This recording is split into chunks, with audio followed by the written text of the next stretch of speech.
Alright, good afternoon everybody, it's your boy Akeen and welcome to today's blog. Here to continue on my 2004 NFL draft grades. For today's blog, I'm here to talk about the NFC South division. Let's start things off with the Atlanta Falcons. I had a pretty good job this offseason in the draft. Start with their first pick, Jake Matthews, the offensive tackle out of Texas A&M. That was an excellent selection to help protect Ryan, as well as even help out the run game, and they did pick up a running back in the later rounds. In the second pick, in the second round, they picked up Rashid Hageman to help out that 3-4 defense, who was actually 31st in the league last season against the run in rushing yards allowed, and hopefully he could be a good run stopper on that defensive side. In the third round, they went with Devin Southwood, the defensive back coming out of Wisconsin. Now his numbers weren't too impressive. He had a decent career as a Badger, but he does weigh 211 pounds at 6 foot, and he runs a 4.38. 4.4 40, and I think that's a great speed, and that's why they decided to go with him in the third round.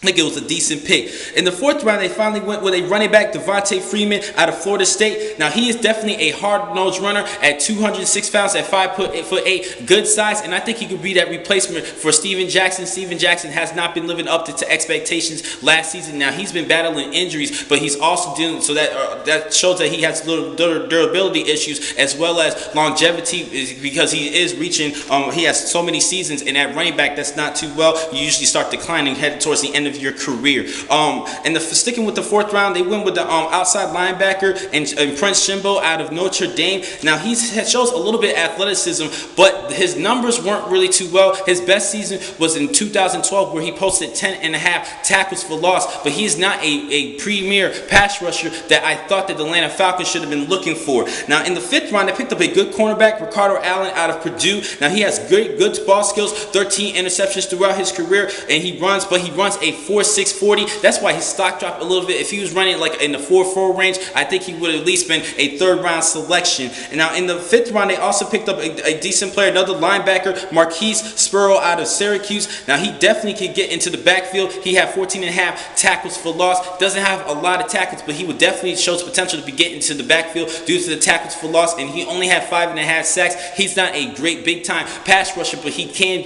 cause some hurries and pressures to the quarterback. I think that was a decent selection in the fifth round. And in the seventh round, they stuck with the defensive side, and Yawin Smallwood, the inside linebacker out of UConn. He was actually in my top 5 inside linebackers entering this year's draft, but his stock dropped because he ran a 5.40 40, which is not too good. And had he run at least a 4.7, I think he would have been at least a fourth round selection. He did post up 208 tackles over the past 2 seasons. And with their final pick, this is more of a tryout selection at the linebacker position. Tyler Starr out of South Dakota. I think he was a decent player.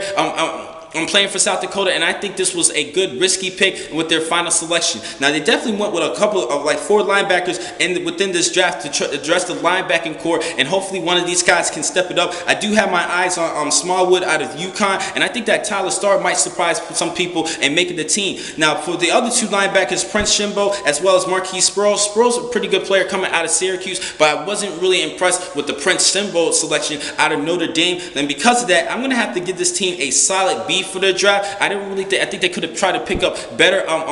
They should have picked up a real true pass rusher within this draft and within their draft. And also, I think they should have tried to gun for a tight end like Chase Omero out of Texas Tech to replace Tony Gonzalez. But the team did not really have too much faith in the tight ends to replace Tony Gonzalez, so they decided to change their entire offensive scheme and go with 3 wideouts and use a blocking tight end. And that's why they have Pierre Pasco. He's going to be used more in blocking schemes as opposed to a receiving tight end like Tony Gonzalez. So they're actually going to go with 3 wideouts with Harry Douglas, who had 1,000 yards last season, Roddy White, and the return of Julio Jones. And I think that Matt Ryan and with the addition of Jake Matthews, I think that offense will be explosive. The defense is still questionable, but I did like the performance last season from Desmond Trufant. He had actually 17 pass breakups. So overall for this team, I have to give them a B. Next team they need to talk about is the New Orleans Saints. I think they had a decent draft for the first first 2 picks, but then the remaining picks was a little bit questionable. Starting with their first pick, they went with Brandon Cooks, the wide receiver out of Oregon State, to replace Lance Moore. I think this was a great receiver coming out of Oregon State, and I think that Drew Brees would definitely like this target. With their second round pick, I think this is a player who still needs things to develop, but I think he'd become a good starter in the later weeks as a rookie. Stanley Jean-Baptiste out of Nebraska. I think he's a decent cornerback. Now, I don't think he's going to start for the first 2 weeks. I still think he has some things to develop, but I think he'll become a solid starting cornerback in the National Football League. Now, the remaining picks was a little bit questionable. They went with Kyrie Foot, the linebacker coming out of Cal. Now, he only posted 65 tackles this past season, his best year at linebacker. I'm not really too impressed with his numbers, but he does weigh 250 pounds at 6'2". And they also went with a little bit of a reach here with Vinny Cincinnati out of Alabama. Now, he has the brains and leadership that you want at the safety position, and he understands how to read the quarterbacks and get to the football and read offenses to adjust the defensive side, which is our plus. But he is coming back from injury, and this is a little bit of a reach for me. I think they could have waited at least one more round to pick up Vinny. And then the next pick, they went with Ronald Powell, the outside linebacker / defensive end coming out of Florida. Now, he was actually the #1 high school prospect coming out of high school years ago, but he did not really live up to expectations in Florida. A little bit of a disappointment. Actually, he was a disappointment in my opinion. And then with the last pick, they went with Tavon Brooks, the offensive tackle out of Kansas State. I think this is a decent pick. Hopefully, he can make the 53-man roster and be in a good rotation with the offensive line for the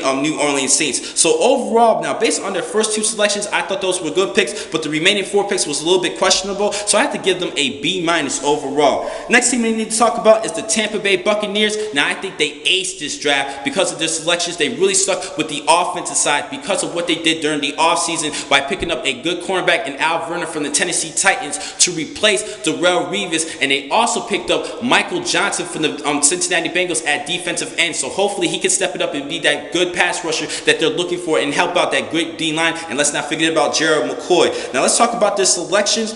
They just went all offense with all 6 of their picks. In the first round, when they went with Mike Evans, the All-American wide receiver coming out of Texas A&M. I think he could tag along with Vincent Jackson pretty well. And they stuck with another good receiver and tight end, Austin Seferian Jenkins. He was actually the Mackey Award winner given to the nation's top tight end. Another good target for Mike Glennon or Josh McCown, whoever is at quarterback. But I think that Mike Glennon should be that guy. 19 touchdown passes and 9 interceptions last season. With their third pick, they picked up a good backup running back and Charles Sims. Now, Doug Martin is returning, but he's a little bit of an injury durability concern and health concerns, and I think that Charles Sims was a great pickup. He could be an excellent receiver coming out of the backfield, and he could give you some tough yardage. He did average 5 yards per carry last season. In the fifth round, they picked up a couple good offensive tackles.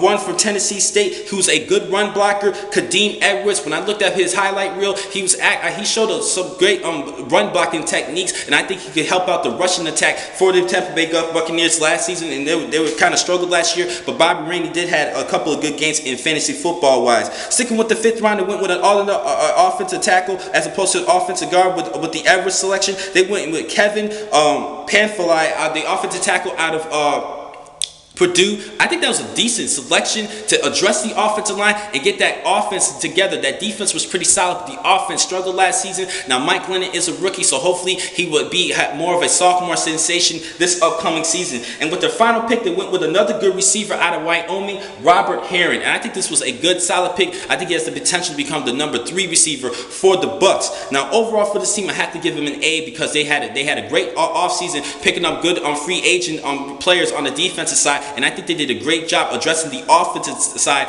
with this year's draft. So I have to give them a solid A. Last but not least, the Carolina Panthers. They had a pretty decent draft overall. They did go after the positions that they needed to fill in void. Starting with their first pick, they went with the wide receiver to replace Steve Smith, who is now a Baltimore Raven. They went with Kelvin Benjamin out of Florida State. Now he's a great big time red zone threat. He is a big player. Still has some development things he needs to work on and even catching the ball consistently. But I think that Cam Newton can like this target. target. Now, in the second round, they went with a good defensive end with Coney Ely out of Missouri. He showed a lot of athleticism and great potential. Now, his sack numbers weren't too well as a Tiger, but I think he'd become a good pass rusher in the National Football League. In the third round, they went with Trey Turner, the redshirt sophomore at tackle from LSU. I think that was a solid selection. And in the fourth round, they picked up a good safety to replace Mike Mitchell and Trey Boston coming out of North Carolina. I think that was a pretty good selection in the fourth round. And in the fifth round, they still addressed the secondary with Ben Winkery out of San Jose State. I think he's a great cover corner, and I think this was an excellent selection in the fifth round. And last but not least, the final pick, I think this was a pretty good pick at running back, and Tyler Gaffney out of Stanford. Now, he's not a flashy running back, but he gets the job done. He rushed for over 1,700 yards last season with a great offensive line, and I think he could do to probably be at help at running back with Cam Newton leading the way at quarterback, as well as D'Angelo Williams, who actually averaged 4.2 yards per carry and led the team in rushing. So overall for their grade, I have to give them a B. I think they had a decent season overall last season, but they still helped out the offensive side. But I think they could have went with a wide receiver with this another wide receiver in the later rounds, and that's why I have to give them a B. They only went with one receiver to replace Steve Smith, but I think that was not a good idea with not selecting another receiver in the later rounds to help out the receiving core. Now, they did pick up Jericho Cotchery, but he has a lot of years in him, and I think they should have went with a good, talented young player, another second player in this year's draft, and that's why I have to give him a B overall. Now, that wraps things up for today. Next time I'm going to catch you guys is tomorrow, where I will jump shift to the AFC side and start off with the AFC West Division. Thank you for watching today's blog. From Pro Football Exclusive, I'm your man, Akeem McCall. Be easy.